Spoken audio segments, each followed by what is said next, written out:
Hello guys, अब चाहिँ म यहाँ स्पेसल पार्ट हुन्छ हैन।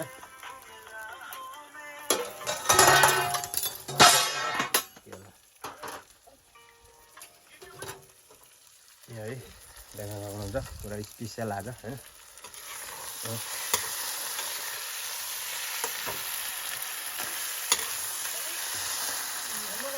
त्यस्तै छ आजको स्पेसल हैन।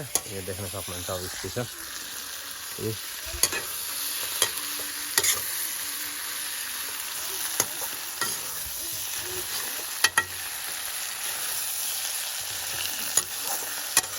यो स्पेसल सो हाम्रो छोरो पनि है ए बाई बाई ओ बाई ए मासु खाँदैछ। उसको भात छ है, दिँदैछ है, आफै खान थालेछ। सो यहाँको स्पेसल यहाँ पनि एउटा स्पेसल एकदम भव्य तरिकाले बन्दैछ है। यो चाहिँ आगामा हो हैन। धुवा हुन्छ अलिक मिठो चाहिँ बहुत मिठो हुन्छ। सो यहाँ पाक्दैछ है। ल गाइस त्यस्तै छ हैन। आजको स्पेसल चाहिँ हामी पकाउँदैछौँ।